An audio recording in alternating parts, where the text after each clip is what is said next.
Hey everyone, Jackie Rodriguez here. Welcome back to my YouTube channel. You can see I have a special guest today, little Ezra, who's 2 months old as of yesterday. So today I'm going to be going over his birth story, and I'm kind of doing it like a little video diary type thing. I'm not looking for sympathy or anything. I'm just kind of telling my story so I remember it later on, and thought that maybe others might want to know about it. I've had a few people ask, and I don't particularly like retelling the story, so this is probably going to be the last time I go over it in detail, just because parts of it I don't really like reliving, but we're gonna just go over it today.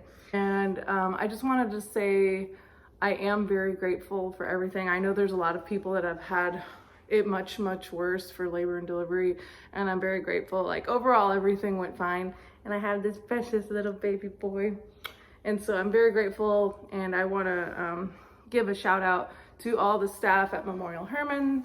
They were very nice. I had a lot of great nurses during labor. Also, as a disclaimer, I want to say that I'm not a nurse, I'm not a doctor. This is all just from my perspective, and I might say some terms or describe something incorrectly in terms of like medical situations. So I'm gonna just putting that out there. This is all from my perspective. Okay, so I was scheduled to get induced on March 22nd, 3/22/22. I thought it sounded cool, but of course things didn't happen that way. And originally I was supposed to come in that morning at like 7 a.m. or 7:30, and the doctor had actually called me and said, you know what, come in the night before at 10:30, because more than likely it was going to take a long time for me to get in, for me to get going with labor. And so for the baby to be actually born that day, she was like, why don't you come in the night before, since it would, take hours and hours. And so we were so excited. We're like, oh my gosh, we get to go in one day early and get it going. And we were so excited. And then we get a call at dinner, and they were like, oh, we don't have any rooms available. We're so sorry. So we'll just give you a call when it's time to come in. So that was unfortunate. And so of course I didn't sleep the whole night, and I was up all night. They finally called at 7 a.m. and said, okay, come in 30 minutes. And so we finally got there at 7:30 and got checked in. It was a really nice room, huge room. And so we were gonna get everything ready. I wasn't dilated like at all. So they started the medication to thin my cervix and get things going. So later they could start the Pitocin, which is the medication that kind of like gets your body ready for labor and whatnot. And so later that afternoon, I got the epidural, which honestly wasn't even that bad. Like it didn't really hurt. The only part that hurt was when they're like actually injecting the medication. That was kind of painful, but the actual shot itself in your spine, like it didn't really hurt that bad.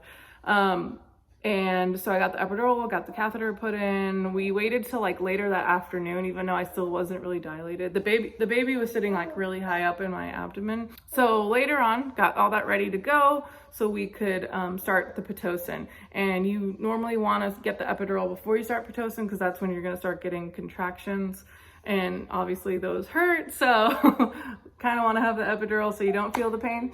And everything went fine, but the only thing that was happening was that my body was contracting too much. And so I was only on 2 milliliters of Pitocin, but we couldn't increase it, because every time I would contract, the baby's heart rate would start to dip.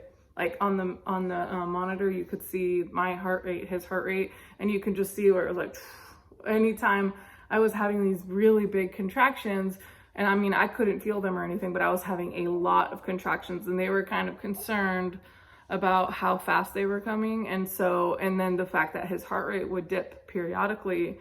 And so they were hesitant to increase the medication for the Pitocin, because that's supposed to give you more contractions, and I'm already having too many. So at this point, we're like, ooh, let's just kind of wait and see what happens. I was having so many contractions, they actually had to give me a shot that was some medication to slow down or stop my contractions. That's how many contractions I was having.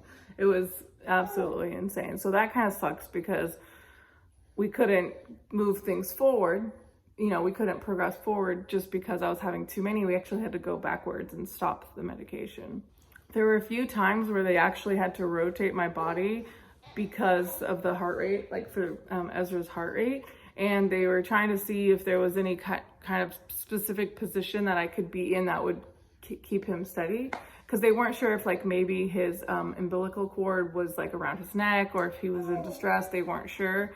And so they were rotating me, and I actually could move pretty well despite the epidural. Everyone was saying how surprised how well I could move. Like I could lift my own weight, I could turn my body, I could move my legs. I didn't feel the pain, but I could move a lot. So that was really interesting because every single nurse was so surprised on how much I could move with the epidural. At this point, I was only dilated about 2 to 3 centimeters, and I kind of stayed that way for quite a long time. And again, the baby was still sitting really high up in my abdomen. But eventually, with all the rotating and things like that, we were able to get his heart rate steady. And so they actually decided to increase the medication to 4 milliliters. They said they usually just slowly increase it until you're like fully dilated and ready to go into active labor. But I just wasn't ready. It was just a slow process. Like he was gonna do what he wanted to do. Ezra said, I'm gonna do things on my own terms. So that's kind of what was happening.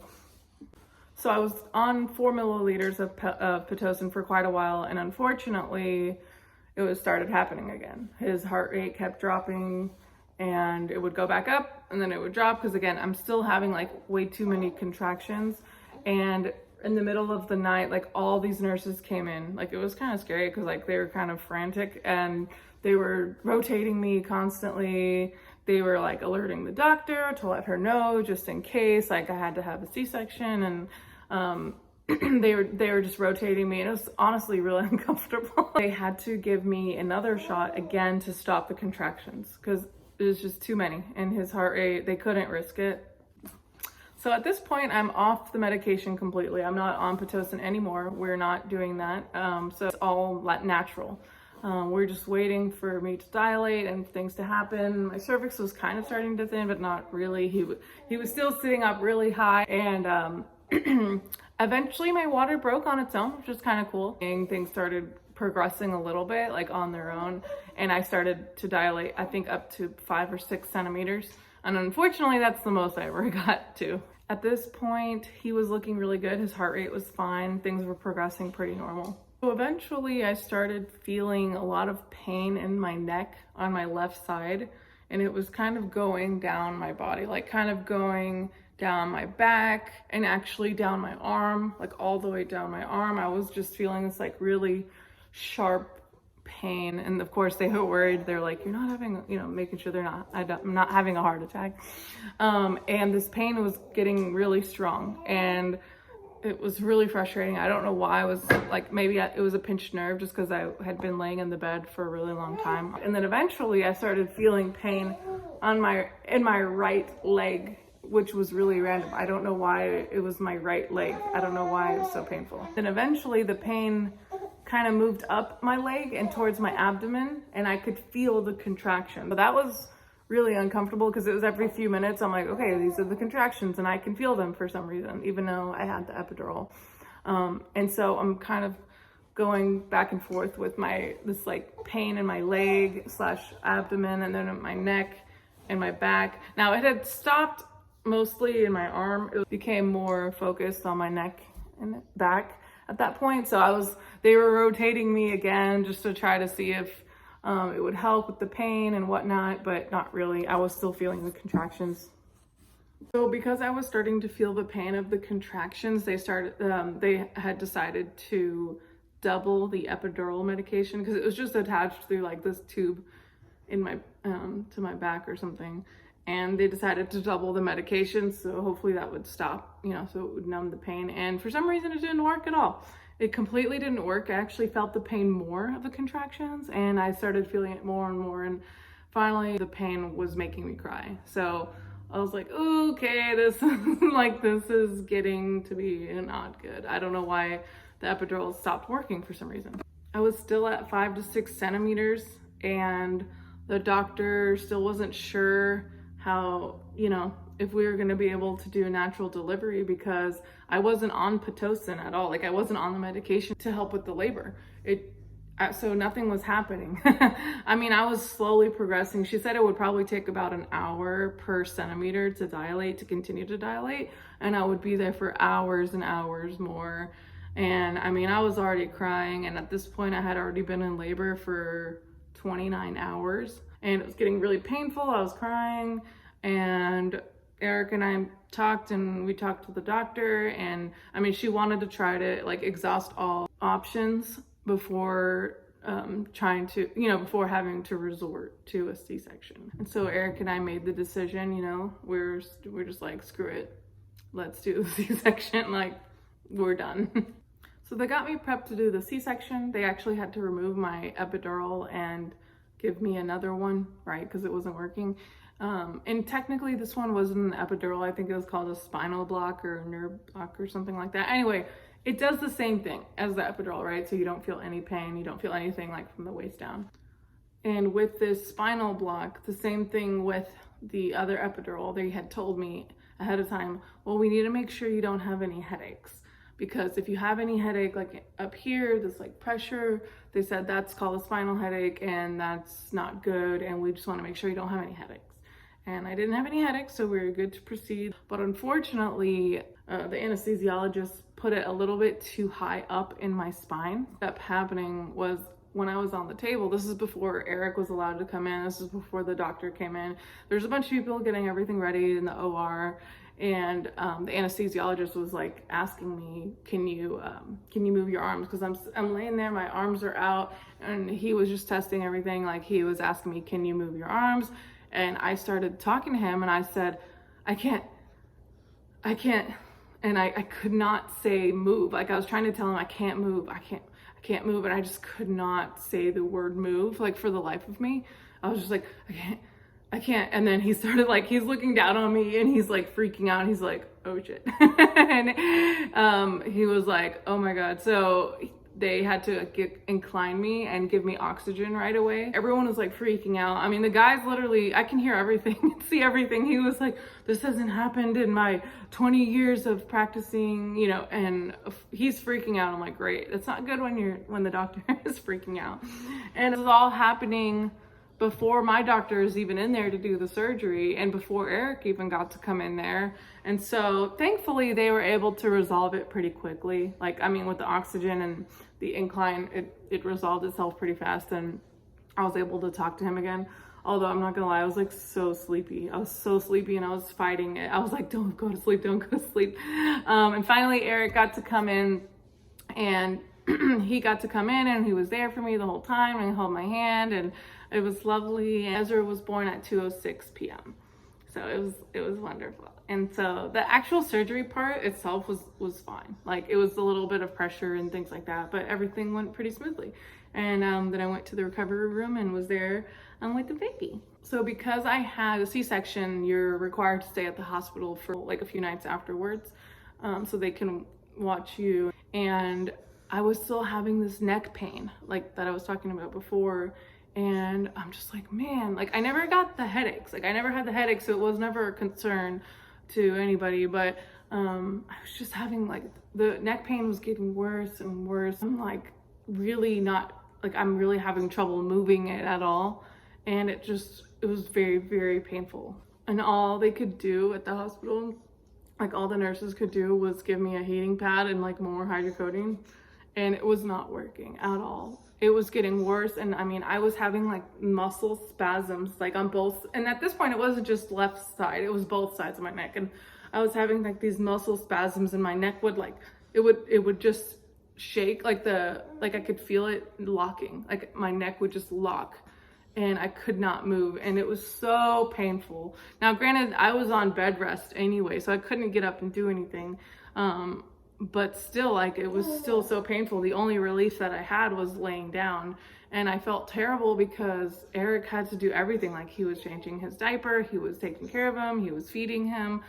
I mean, I just felt so useless, and it was just really, really horrible. It was so painful. Like, and I would be crying and I would, we'd call the nurse in and they can't really do anything. And it was just horrible. When I was finally able to get out of the bed, Eric had to like give me a sponge bath because I literally couldn't do anything for myself. I could not move. I was sobbing like completely just and in so much pain from my freaking neck. And I don't know what was going on. I didn't have any headaches, so that's why they weren't concerned. They just thought, oh, well, you know, like I had mentioned, maybe it was a pinched nerve or something like that. But the medicine was not helping whatsoever. And I was sobbing, and I mean, Eric felt terrible too, because like he couldn't really do anything either. And I'm just in so much pain. Like I was literally having to take a pillow around my neck like this and to be able to move my body because I could not move my neck at all. It was like, I'm not trying to be dramatic, but it was the worst pain ever. Like the worst pain I've ever had. Anyway, we got to leave that next day, or not the next day. He was born on a Wednesday and we finally left Friday. He got his circumcision on Friday morning, and then he got cleared to leave, he got cleared, like all of his medical stuff, and then we got cleared to leave. So we actually got to go home a day early. Normally I would have had to stay till Saturday, but they just want to make sure you have enough help and everything. And they're monitoring all your vitals and whatnot. And I was still having the neck pain, mind you, but I got to go home, and so that was cool. And so literally on the way home from the hospital, we still had him in the car with us.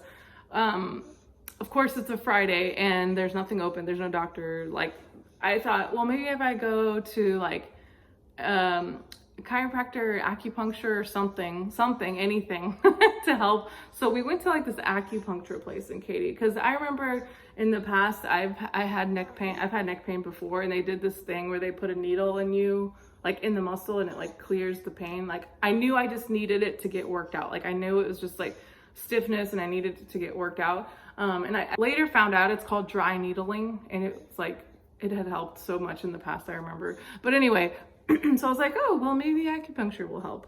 And I'm like sobbing the whole time, and the guy, like he was trying so hard to help, but it did not help at all. I'm sorry, it did not help. And I was still like, I was just so beside myself because we were on our way home, nothing was helping. Like I was so defeated. I really thought that that was gonna help. And so we go home, you know, I'm trying to survive.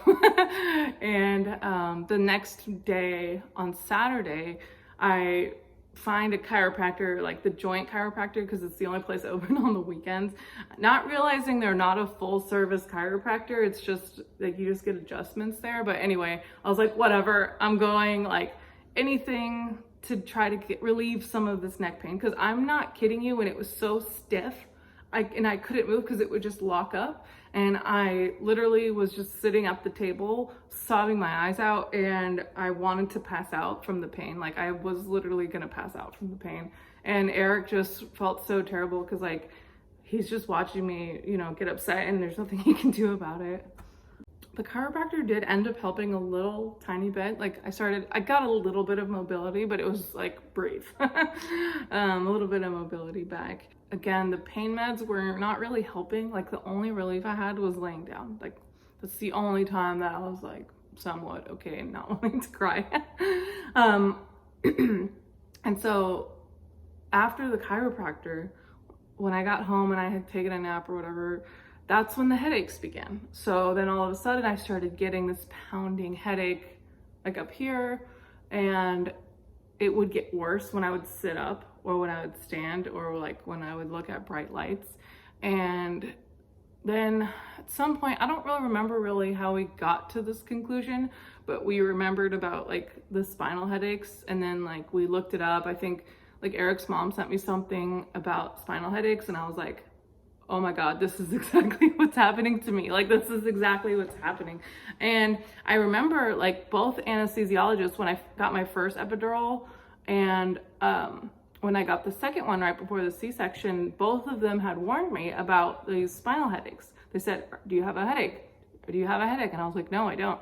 But no one connected the fact that I had the neck pain. Like no one connected that to the epidurals. So it wasn't a worry, but so Saturday is when the headaches began. And I've actually heard it's pretty common to get headaches after epidurals. Like I guess it's a thing. but I mean, it was so painful. And so once we realized, okay, this is what's happening, like I have a spinal headache. And turns out I actually have a relative on my mom's side of the family that I don't remember if she currently works or has worked in the past in labor and delivery. And so she knew all about this. Like she called me. My mom was over because my mom was helping, and so my relative called and she was like, you have a spinal headache. Like, of course I explained everything to her, and she was like, you need to go to the ER because there's this thing, it's called a blood patch. And basically what they do is it's essentially like another epidural, and they insert, so what they do is when they do it, they put the needle in and then they actually take your blood, they get your own blood and they insert it into your spine. And so it actually somehow heals it. Like, I don't know, it like somehow heals the spinal leak. I don't know how, it's like magic. Don't ask me about it. I don't know how it works. But she was like, it's a very quick procedure, and they can do it, and you can get in and out. And so I was like, okay. And it was Sunday. This was Sunday. And I call my doctor and I'm like, I'm going to the ER. I have a spinal headache. Like, it's very clear what's happening, especially now that I actually got the headaches. And so thankfully my doctor, who's awesome, by the way, her name is Dr. Cole, and Katie, and Dr. Nicole Cole, and she was able to expedite the process. So like when we got to the ER, she was able to get me checked in quicker, and I didn't have to go through the ER. They were able to just like bring me up to like the labor and delivery section so they could do this procedure. My doctor was kind of pissed actually, I think, because once she realized that this was happening, that I did have the spinal headache, and all the stuff that happened in the OR with the epidural and it being too high up in my spine, she was saying that if she had been in the OR, that wouldn't have happened. I mean, she didn't say it outright, but she was like implying that if she had been there, that wouldn't have happened. And we don't know if that's the epidural that caused the spinal headache or not. What can happen is if they stick the needle a little bit too far into your spine, it goes in this like certain area and it can cause a spinal leak. And it creates all this pressure in your head and whatnot. So we don't know. I actually think it was the first epidural, like at the very beginning, that first day that I was there.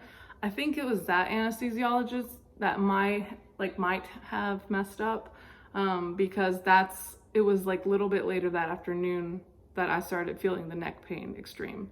And then when I got to the OR and they gave me the other one, they had inserted too high on my spine, so it was like blocking too high up in my body, and that's why I couldn't talk.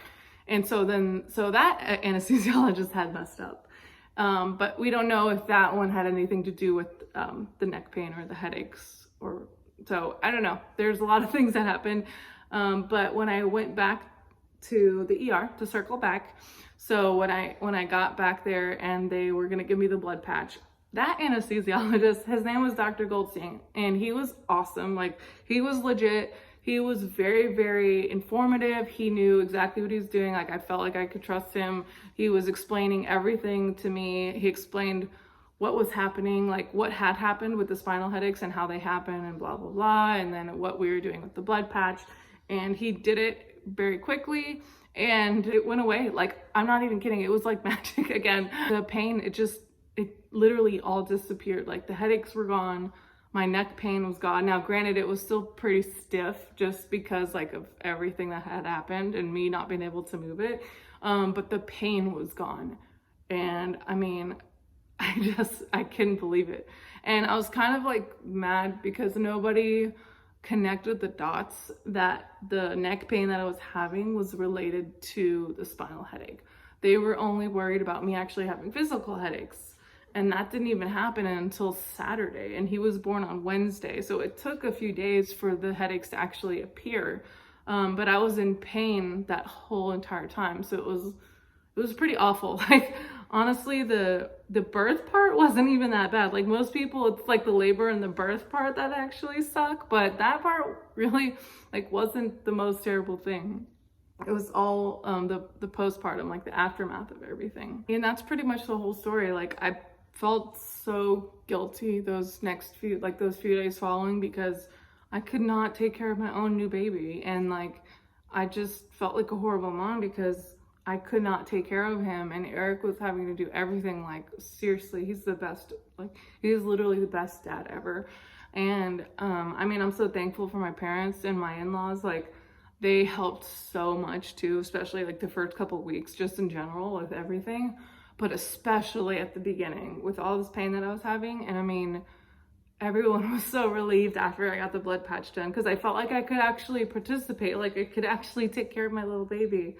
And so yeah, so that's the whole story, and I'm just glad it's over. And Eric keeps asking me, he's like, you sure you want to do this again? And I'm like, yeah, talk to me in a year from now. But honestly, I think what we might do, like if and when we decide to have another baby, I think I might just schedule a C-section.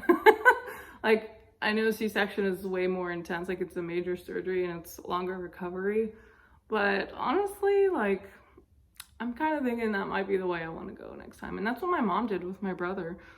She just had a scheduled C-section, and honestly, I'd be okay with that. I mean, I already have the scar, right? It's already happened once, so wouldn't be that big of a deal to do it again. And then I wouldn't have to go through labor and all this stuff, because who knows, like, because my body just decided to have way too many contractions right off the bat, we don't know if that will happen again. Like, if I get pregnant again, what's gonna happen then? Is the same crap gonna happen?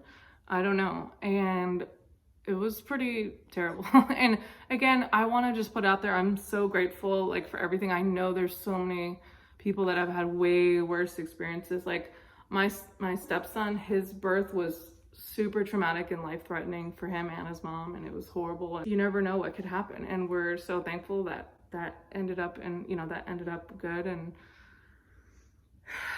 everyone is okay. And so I know this wasn't like life-threatening and it wasn't the end of the world, but it was scary, and we're just very happy to be here.